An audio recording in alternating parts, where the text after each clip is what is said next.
Welcome to Global Heroes. Today's article. Researcher finds cool pools to save salmon schools. Kate O'Neill's passion drives her to help keep salmon out of hot water. From June 25 to July 1, 2021, British Columbia baked under temperatures reaching 49.6 degrees Celsius. The unprecedented heat dome resulted in BC streams getting warmer, detrimental to cold-blooded salmon. However, one researcher found a silver lining. The extreme heat created a greater differential between ambient stream temperatures and the cooler pools within them, fed by upwelling groundwater. Researcher Kate O'Neill launched her project with two goals. First, to identify where groundwater enters streams, and second, to create a methodology for stream keepers to find cool pools so people could replicate her work.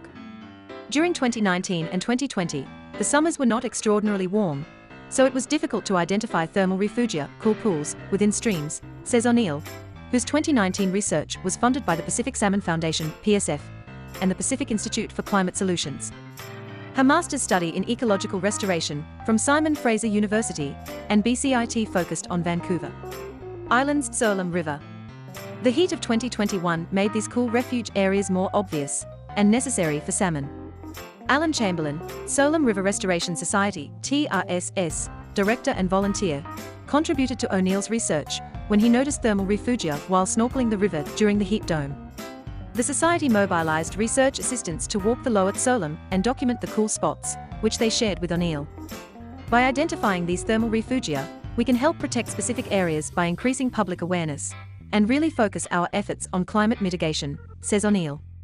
This is important because as cold-blooded species, salmon are very sensitive to climate change and habitat threats, says O'Neill. And salmon are vitally important to our ecosystem and extremely important culturally. Despite the positive identification of cool pools, the number of salmon using them appeared to decline over the hot summer period, which may suggest fish are more prone to predation when clustered in high numbers. Locating areas of cool refuge, which can be as small as 1 meter by 1 meter, proves challenging. The work often relies on information provided by local swimmers, fisheries professionals, or people walking or snorkeling in streams. In collaboration with TRI's volunteers, O'Neill verified thermal refugia by installing a series of data loggers to confirm whether the stream is fed by groundwater. Shielded from solar warming, they provide a cool temperature refuge for salmon within a warmer river. The data loggers, used in O'Neill's research funded by PSF's Community Salmon Program, are primarily financed by the Salmon Conservation Stamp, purchased by anglers with their annual fishing license. O'Neill has continued her research after completing her master's while working for Current Environmental Limited. Recently, in partnership with the TRS and supported by PSF and Habitat Conservation Trust Foundation funding, they deployed a drone from BCIT's remotely piloted aircraft system hub. Using drones with infrared technology, they hope to identify anomalies in river temperatures, allowing larger areas to be studied more efficiently and effectively.